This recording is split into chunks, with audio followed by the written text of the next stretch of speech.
Il y a deux mots qui me sont venus. C'est le mot ignorance et la complexité. Si on considère différemment les choses, on va avoir forcément plusieurs options. C'est-à-dire, est-ce qu'on continue à combattre quelque chose qu'on considère comme un ennemi systématique, hein, et donc il faut opposer des remèdes ou des vaccins.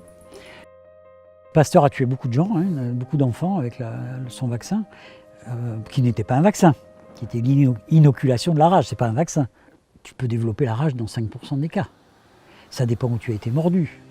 Tu vois, ça dépend de ton immunité, mais ça on ne le sait pas à l'époque. Ça dépend de la proximité avec les centres nerveux supérieurs.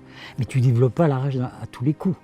Joseph Meister, quand il aurait été mordu, il faut parler comme ça. Et moi, ce que je dis dans mon livre, hein, parce que pour moi c'est une évidence, c'est que Joseph Meister n'a pas survécu à la morsure d'un chirurgien, il a survécu aux injections de Pasteur.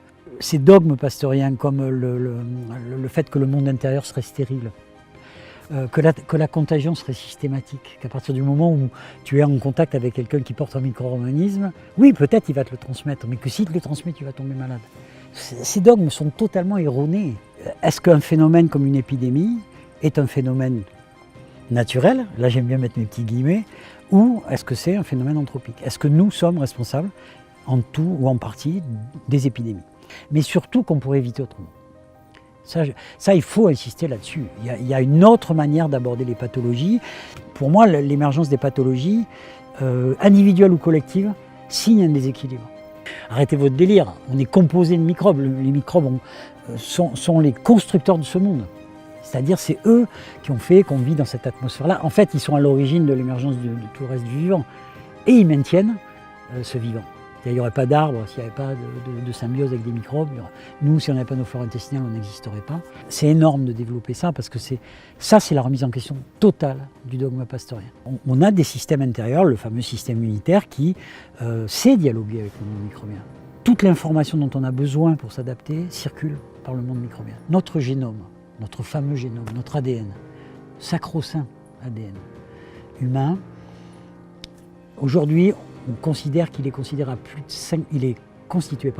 de 50% par des micro-organismes, par des acides nucléiques de micro-organismes qui se sont intégrés à notre génome au fil de l'évolution.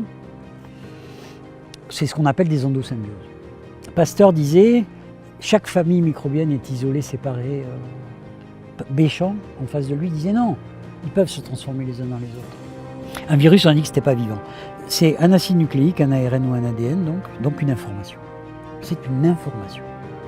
C'est quelque chose qui nous permet éventuellement une adaptation. Ça nous amène une information, en tout cas. Protéique, une information. C'est comme si on était arrivé au bout d'une aberration.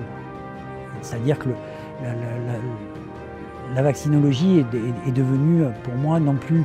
Ça n'a plus rien à voir avec la santé.